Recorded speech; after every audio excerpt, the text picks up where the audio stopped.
আগামীকাল তৃণমূলের ব্রিগেড সমাবেশ। ব্রিগেডে তৃণমূলের জনগর্জন সভা। ব্রিগেডে চলছে সেই নিয়ে শেষ মুহূর্তের প্রস্তুতি। জনতার গর্জন মানে আসলে জনতার মধ্যে যাওয়া, জনতার মাঝে গিয়ে আওয়াজ তোলা। ব্রিগেডের জনসভায় এই প্রথম বেনজির ব্যবস্থা তৃণমূলের। মূল মঞ্চের সঙ্গেই যোগ করা হয়েছে দর্শক আসনের একেবারে শেষ প্রান্তে পৌঁছানোর জন্য একটি র্যাম্প, যা দৈর্ঘ্যে 340 মিটার। এই র্যাম্প থেকে আবার ডান হাতে এবং বাঁ হাতে 10 মিটার করে এগোনোর জন্য দুটি জায়গা রয়েছে। মূল মঞ্চে ভাষণ দেওয়ার সময় যে কোনো নেতা এই র্যাম্প দিয়েই পৌঁছে যেতে পারবেন জনতার মাঝে। দ্বিতীয় মঞ্চে বসবেন আমন্ত্রিত অতিথিরা। তৃতীয় মঞ্চে বসবেন শহীদ পরিবারের সদস্যরা।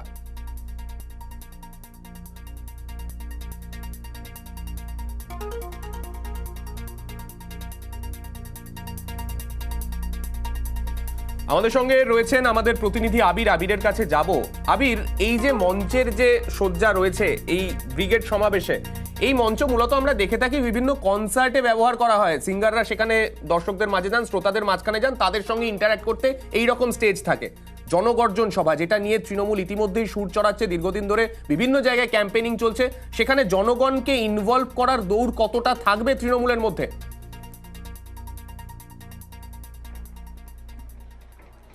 দেখো, ব্রিগেডের মতো সমাবেশ করছে লোকসভা নির্বাচনের আগে, তাতে তৃণমূল কংগ্রেস অবশ্যই জনতার কাছে পৌঁছানোর চেষ্টা সেটাই করবে। এবং 2024-এর লোকসভা নির্বাচনের প্রেক্ষাপটটাই গত কয়েকবারের যে নির্বাচন, সেই নির্বাচনের থেকে অনেকটা আলাদা হতে চলেছে। রাজনৈতিকভাবেও এই মুহূর্তে বাংলা অত্যন্ত গুরুত্বপূর্ণ একটি জায়গা দখল করে রয়েছে। এবং রাজনীতিতে বিজেপির সঙ্গে সম্মুখ সমরের লড়াইতেও তৃণমূল কংগ্রেস তারা যে ইস্যুগুলোকে সামনে আনার চেষ্টা করছে, যে ইস্যুগুলোকে তৈরি করার চেষ্টা করছে, তাতে অবশ্যই ব্রিগেডের মতো সমাবেশকে তারা কাজে লাগিয়ে তারা পৌঁছে যাওয়ার চেষ্টা অবশ্যই করছে। তুমি যার কথা বলছিলে, অর্থাৎ যে র্যাম্পের কথা বলছিলে, এর আগে দক্ষিণ ভারতে দেখতে পাওয়া গিয়েছিল বিভিন্ন রাজনৈতিক সভাতে, বিশেষ করে এম.কে. স্ট্যালিন তিনি তার সভাতে এই ধরনের ব্যবহার করেন। পূর্ব ভারতে এই প্রথম কোনো বৃহৎ রাজনৈতিক সমাবেশ হতে চলেছে যেখানে কার্যত এই ধরনের র্যাম্প মঞ্চসজ্জার ক্ষেত্রে থাকছে। যদিও গত বছর অভিষেক বন্দ্যোপাধ্যায়ের যে নবজোয়ার যাত্রা হয়েছিল, অভিষেক বন্দ্যোপাধ্যায়ের নবজোয়ার যাত্রাতে এই ধরনের র্যাম্পের ছবি বারবার ধরে দেখা যেত, যদিও সেটা আকারে অনেক ছোট ছিল। এবারে একটা করে বৃহত্তর আকারের একটি র্যাম্প তৈরি করা হয়েছে, যে র্যাম্প দিয়ে হেঁটে মমতা বন্দ্যোপাধ্যায়, অভিষেক বন্দ্যোপাধ্যায় যারা এই সভাতে যারা উপস্থিত থাকতে চলেছেন তাদের প্রত্যেকের কাছে তারা পৌঁছে যেতে পারবেন। এর দুটো কারণ রাজনৈতিকভাবে রয়েছে। প্রথম কারণ হচ্ছে, এক, এইবারে যে ব্রিগেড হতে চলেছে তৃণমূল কংগ্রেস, সেই ব্রিগেডের একটা ইস্যু প্রথম থেকেই তৈরি করে রেখেছে। সেটা হচ্ছে কি, কেন্দ্রীয় বঞ্চনা, কেন্দ্রীয় প্রকল্পে রাজ্য সরকার অর্থ পাচ্ছে না, সেই ইস্যুকে হাতিয়ার করা, সেটাকে নিয়ে এগিয়ে যাওয়া।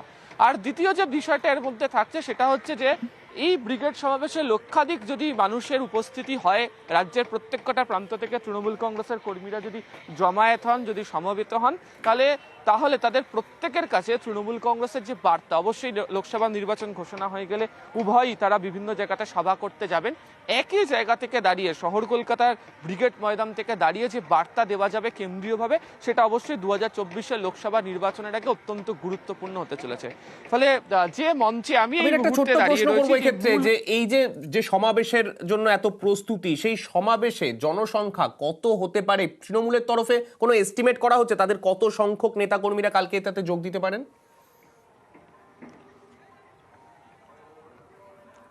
প্রথমত হচ্ছে, যেদিনকে যে রবিবার অভিষেক বন্দ্যোপাধ্যায় তিনি এই জনগর্জন সভা হচ্ছে, তা ব্রিগেডের সভা হবে বলে ঘোষণা করেছিলেন, তারপর থেকে তৃণমূল কংগ্রেস এখনো পর্যন্ত গোটা রাজ্য জুড়ে 500-র বেশি সভা করেছে এবং প্রত্যেকটা সভাই হয়েছে জনগর্জন সভার উদ্দেশ্যে। সেটা দিয়েও একদিকে লোকজনকে ব্রিগেড সম্পর্কে সভা হচ্ছে সেটা যেমন প্রচার করতে পারা গেছে, তেমনি কোন ইস্যু নিয়ে সভা হবে বা লোকসভা নির্বাচনে তৃণমূল কি ইস্যু তুলে ধরতে চায় সে সংক্রান্ত বার্তা তারা দিয়ে উঠতে পেরেছেন। গোটা মাঠে মোট 56টা ব্লক করা হয়েছে, যেখানে যারা আসবেন সভা শুনতে তারা সেখানে উপস্থিত হবেন। তৃণমূলের নিজের হিসেব অনুযায়ী তারা বলছেন যে প্রায় লক্ষাধিক মানুষকে তারা নিয়ে আসবেন।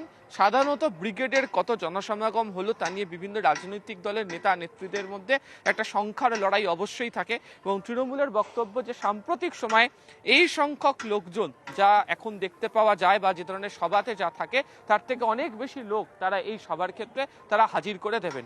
ফলে অবশ্যই সংখ্যা তত্ত্বের বিচারে বা দেখতে গেলে তৃণমূল কংগ্রেস এই সভাকে ঘিরে কার্যত তারা চ্যালেঞ্জ ছুটছে এবং তাদের বক্তব্য বাকি রাজনৈতিক দলগুলোর ব্রিগেড সমাবেশের ক্ষেত্রে যে ধরনের ভিড় হয় তার থেকে বেশি ভিড় তারা করে দেখাবেন হচ্ছে লোকসভা নির্বাচনের আগে এই সভা থেকে। এবং ব্রিগেড মানেই আমরা জানি, ব্রিগেড মানেই কোথাও গিয়ে সেই শক্তি প্রদর্শন, এবং যখন সামনে এত গুরুত্বপূর্ণ একটা নির্বাচন রয়েছে 2024-এর লোকসভা নির্বাচন, তার আগে এই ব্রিগেডে কিরকম ভিড় হয়, তৃণমূলের কর্মী সমর্থকরা কত সংখ্যায় এখানে যোগ দেন, সেই দিকে অবশ্যই নজর থাকবে। তবে কালকে এই সমাবেশ, আজকে সকাল থেকেই বিভিন্ন জায়গা থেকে তৃণমূলের কর্মী সমর্থকরা আসতে শুরু করে দিয়েছেন। আমি যে ছবি দেখাচ্ছি এই মুহূর্তে শিয়ালদা স্টেশনে উত্তরবঙ্গ থেকে প্রচুর কর্মী সমর্থক, তারা আজকে সকালে যে ট্রেনগুলি শিয়ালদা স্টেশনে ঢোকে সেই ট্রেনে করে তারা আসতে শুরু করে দিয়েছেন। শহরের একাধিক জায়গায় তাদের জন্য ব্যবস্থাপনা রয়েছে, সেখানে যাওয়ার আগে সকালবেলা তারা সেখানে পৌঁছে যান এবং শিয়ালদা স্টেশনে তাদের রিসিভ করতে তৃণমূলের নেতৃত্ব তারা উপস্থিত ছিলেন।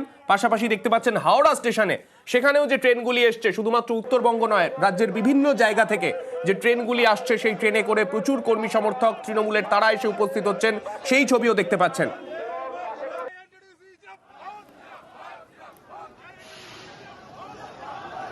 500-র ওপরে কালকেই তুফানগঞ্জ থেকে এসেছি। আরো আমাদের আজকে ওই যে তিস্তা তোষা রয়েছে, আমাদের উত্তরবঙ্গ এক্সপ্রেস রয়েছে, পদাতিক রয়েছে, দার্জিলিং মেল রয়েছে।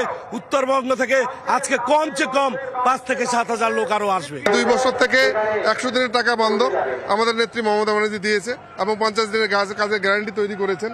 লক্ষ্মীর ভান্ডার বাড়িয়ে দিয়েছে। আগামী দিনে আরো নতুন কর্মসূচি ঘোষণা করবে পশ্চিমবঙ্গের মানুষের জন্য। এই যে জনগর্জন সভা, এই জনগর্জন সভার মধ্য দিয়ে বাংলার 11 কোটি মানুষ আজকে গর্জন দিচ্ছে যে বিজেপি যেভাবে অপশাসন চালাচ্ছে সারা দেশ জুড়ে, তার অবসান বাংলার মানুষ চাইছে। তৃণমূলের ব্রিগেড প্রস্তুতি তুঙ্গে, দূরের জেলা থেকে কলকাতায় পৌঁছে গেছেন নেতাকর্মীরা। শহরের একাধিক জায়গায় তাদের থাকার ব্যবস্থা করা হয়েছে।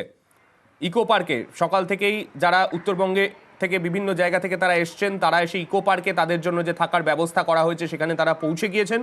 সেখানে থাকা খাওয়ার জন্য তাদের ব্যবস্থা করা হয়েছে, বিভিন্ন অস্থায়ী তাঁবু তৈরি করা হয়েছে তাদের থাকার জন্য। জেলা ভিত্তিক যেরকম আমরা দেখে থাকি শহীদ দিবসের আগে তৃণমূলের তরফে যেরকম আয়োজন করা হয়, সেই রকমই আয়োজন করা হয়েছে ইকো পার্কে।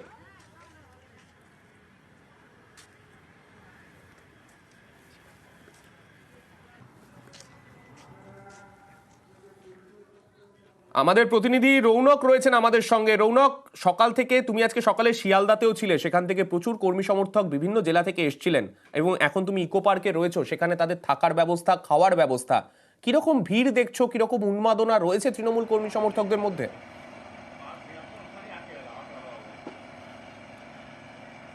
দেখো, উন্মাদনা তো একেবারে তুঙ্গে, কারণ আগামীকাল তাদের যে জনগর্জন সভা, সেই সভাকে কেন্দ্র করে সমর্থকেরা এক বার্তা নিয়ে এসেছেন জননেত্রী মমতা বন্দ্যোপাধ্যায় তাদের এবং নেতা অভিষেক বন্দ্যোপাধ্যায়ের কাছ থেকে আগামীকাল বক্তৃতা শুনবার জন্য। কিন্তু উত্তরবঙ্গে যে সমস্যাটা দেখা গেছে যে উত্তরবঙ্গ থেকে যারা আসছেন, বেশ কিছু ট্রেন বাতিল হওয়ার কারণে উত্তরবঙ্গের সমর্থকদের এখানে আসতে কিন্তু বেগ পেতে হচ্ছে। সেক্ষেত্রে বেশ কিছু সমর্থকেরা একেবারে কিন্তু ব্রিগেড প্যারেড গ্রাউন্ডে পৌঁছে যাচ্ছে, অর্থাৎ এই যে ইকো পার্কে তাদের জন্য যে ব্যবস্থা করা হয়েছে যে টেন্টগুলিতে, সেখানে অন্যান্য জায়গার থেকে কিছুটা হলেও লোকের দেখা কম মিলছে, কারণ তারা কিন্তু সরাসরি ব্রিগেড প্যারেড গ্রাউন্ডে পৌঁছে যাচ্ছে। এছাড়াও যেটা জানা যাচ্ছে যে আজ ভোর 4টে থেকে ইকো পার্কে তৃণমূল সমর্থক যারা রয়েছেন তারা আসা শুরু করেছেন এবং এখনও প্রায় 3,000-এর কাছাকাছি সমর্থক এই ইকো পার্কে এসে গেছেন এবং আগামীতে প্রায় 10 থেকে 20,000 জন আসার কথা রয়েছে। কিন্তু যে ট্রেন বাতিলের একটা সমস্যা সামনে উঠে এসছে, সেই ট্রেন বাতিলের কারণে বেশ কিছু সমর্থক সড়ক পথে আসছে এবং তারা সরাসরি যে ব্রিগেড প্যারেড গ্রাউন্ড রয়েছে সেই প্যারেড গ্রাউন্ডে পৌঁছে যাচ্ছে, যেখানে তাদের সভা হওয়ার কথা রয়েছে আগামীকাল। অর্থাৎ সেক্ষেত্রে তারা কিন্তু সরাসরি ইকো পার্কে আসছে না। এবং অন্যদিকে তোমাকে যদি ব্যবস্থাপনার কথা বলি, তাহলে সমর্থকরা নিজেরাই বলছেন যে তারা কিন্তু এই ব্যবস্থাপনায় অত্যন্ত খুশি। খাবার থেকে শুরু করে থাকবার জন্য যে আয়োজন করা হয়েছে সেই আয়োজন কিন্তু যথেষ্ট। এছাড়াও অনুসন্ধান কেন্দ্র থেকে শুরু করে মেডিকেল ক্যাম্প করা হয়েছে, অর্থাৎ যাতে করে কিনা জরুরি যে পরিষেবা সেই পরিষেবা পেতে কোনো রকম খামতি না হয় সেই দিকেও কিন্তু নজর দেওয়া হয়েছে। এছাড়াও ফায়ার সেফটির জন্য একটি ক্যাম্প করা হয়েছে, অর্থাৎ ব্যবস্থাপনা কিন্তু পুরোপুরিভাবে আঁটোসাঁটো করা হয়েছে। এবং এই যে সমর্থকদের মধ্যে উন্মাদনা তা একেবারে লক্ষণীয়, কারণ আগামীকাল তারা যে বার্তা শুনতে চান, এই যে লোকসভা লোকসভা ভোট আগামীতে, সেই লোকসভা ভোটকে কেন্দ্র করে তারা বার্তা শুনতে চান এবং কোন দিকে তাদের দল এগোবে এবং লোকসভা ভোটে মূলত কি স্ট্র্যাটেজি হবে তৃণমূল কংগ্রেসের, এই বার্তা শোনবার জন্যই কিন্তু দূর দূর থেকে মানুষ ছুটে এসেছেন এবং এই ইকো পার্কে তার চিত্রও ধরা পড়ছে। ধন্যবাদ রৌনক। ব্যবস্থাপনা কি রকম? হ্যাঁ, খেতে দিচ্ছে, ডিম ভাত ভালো, খাবার দাবার ভালো, খেতে দিচ্ছে, খুব ভালো। কোথা থেকে এসেছেন? আমরা নদিয়া, কৃষ্ণনগর। এখানে স্নানের জায়গা, খাবারের জায়গা, থাকার জায়গা, তারপরে মানে যেটা আমরা খাই সেটাও খুব ভালো, জল, ডাস্টবিন সব কিছুই সুন্দর এবং বিশ্রাম, মানে একটা মেন্টাল ফ্রেশনেস আছে। একদম ভালো ভালো ব্যবস্থা আছে। আর আমরা আশা করি আগামী আনেওয়ালা দিনেও আমাদের এরকমই ব্যবস্থা থাকবো। আর আমরা প্রত্যেকবার আসতে থাকবো দিদির হাত মজবুত করার জন্য। যতদিন বাংলার আমাদের অস্তিত্ব আছে ততদিন আমরা দিদির সাথে থাকবো, দিদির কাছে থাকবো। আমরা কোথা থেকে এসেছেন? আমরা নদিয়ার ফুলিয়া থেকে এসেছি। এখানে যে থাকার যে ব্যবস্থা করা হয়েছে সেই ব্যবস্থাপনাটা কি রকম? এটা খুবই ভালো। আমরা জননেত্রীর কাছ থেকে বার্তা শুনতে চাই, মানে জনসাধারণের জন্য উনি কি করতে চাইছে, কতটা ভালো খারাপ, এগুলোই শুনতে চাইছি। আর আমরা আজকেও থাকতে চাইছি, কালকে থাকতে চাই। শুধুমাত্র ইকো পার্কে নয়, পাশাপাশি গীতাঞ্জলি স্টেডিয়াম দক্ষিণ কলকাতার কসবাতে, সেখানেও থাকার ব্যবস্থা করা হয়েছে তৃণমূল কর্মী সমর্থকদের। যারা বিভিন্ন জেলা থেকে আসছেন তাদেরকে ভাগ করে জেলা ভিত্তিকভাবে বিভিন্ন ক্যাম্প করা হয়েছে দুটি জায়গাতেই। একদিকে ইকো পার্কেও যেমন তাদের থাকার ব্যবস্থা করা হয়েছে, পাশাপাশি গীতাঞ্জলি স্টেডিয়ামেও প্রচুর তৃণমূল কর্মী সমর্থক তারা এসে বিশ্রাম নিচ্ছেন। মোদী সরকার যে 100 দিনের টাকা এবং আবাস যোজনার টাকা আটকে রেখেছে, তার জন্য মমতা বন্দ্যোপাধ্যায়ের নেতৃত্বে জনগর্জন অর্থাৎ সমস্ত লোক গর্জে উঠেছে।